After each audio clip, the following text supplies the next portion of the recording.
Yo, it is me, Kyle, you know it, from Strive Fitness and Performance right here in good old Monroe, Ohio. And today I'm going to talk about the famous fat burning zone. What is it? Well, the fat burning zone, if you don't know, is this idea of a specified heart rate range where you're going to optimize fat burning. But I'm going to tell you what the real fat burning zone is, and that is a caloric deficit. It has nothing to do with your heart rate, okay?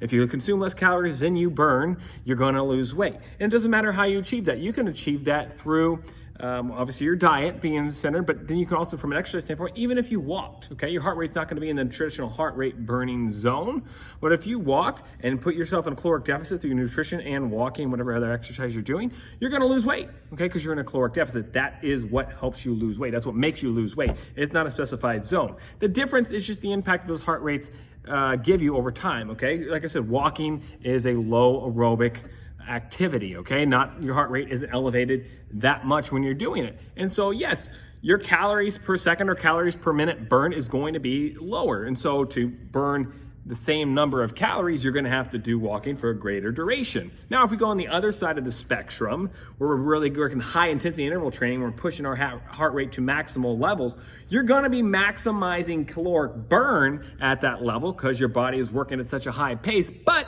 it isn't sustainable in a sense that you can mostly do high intensity interval training for 4 to 8 minutes, right? And so you're not able to do it for long durations. But there is some studies that show that those high intensity interval trainings, while during the exercise time when you're actually working out or doing whatever you're doing, the calorie burn in a traditional steady state on a treadmill running or whatnot is higher during that time. But because the high intensity stuff is so highly intensive that to recover, it takes so long for your body to get back down to baseline after the workout that you end up actually burning more calories in the long run with high intensity cardio, right? So, and in the middle where the typical fat burning zone is, that's more of a sustainable thing. So it's kind of the blend of the two. It's low enough of a heart rate where you can keep doing it for an hour or so, but it's high enough intensity where you can burn a significant amount of calories. So that's where that comes in. So when it comes to your workouts though, so with that being said, that's all about the caloric balance. It then comes down to what your schedule's like, what's your style of training you enjoy. If you enjoy walking, well then make that your where you come from, where you get your exercise from for the bulk of it. You can still lose weight. Again, it comes down to the calories in, calories out. If you love long distance running, awesome, do that, and you can achieve a caloric deficit through that way. If you don't, if you prefer high intensity interval training, do that. Again, so long as you're in a caloric deficit, you're going to lose weight.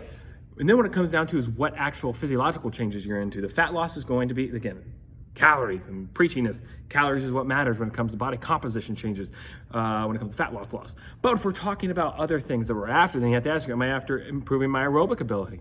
Am I after increasing bone strength? Am I after increasing my functional capacity to live, like doing things around the house, moving furniture, playing with your kids, all of these type of things? If those are your goals, then you need to focus your training more towards weight training. If your goal is to develop some muscle tone, which muscle tone, it's a nice word. It puts a positive spin on it for people, for a lot of ladies out there who worry about gaining too much muscle, looking like a bodybuilder. But it's just a cute way of saying muscle hypertrophy or muscle gain. It's all the same thing. There's no difference between muscle tone and muscle hypertrophy bodybuilding style, okay?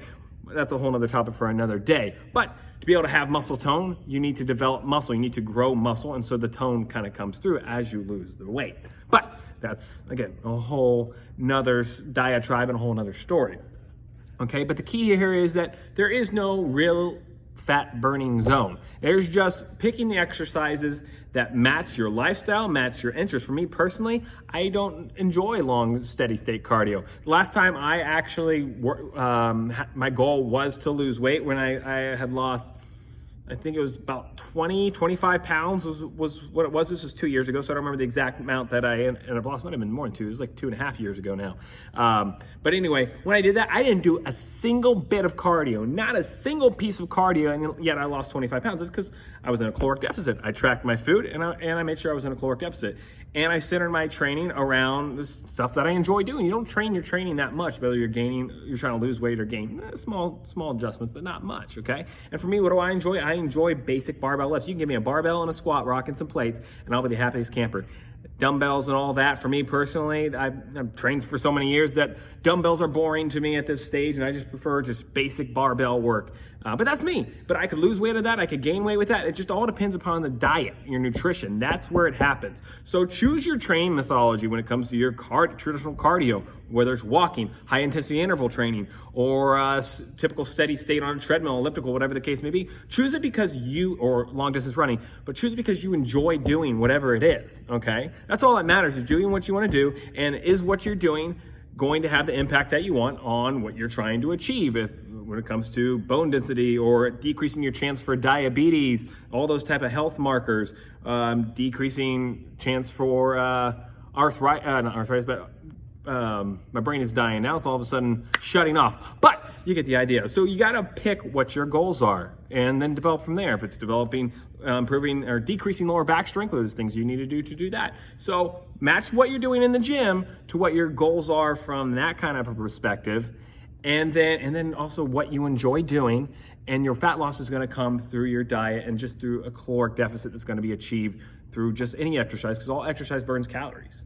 And so just pick the exercise that you enjoy the most and do that, and have a good diet and track your food, be in a caloric deficit, and you will lose weight.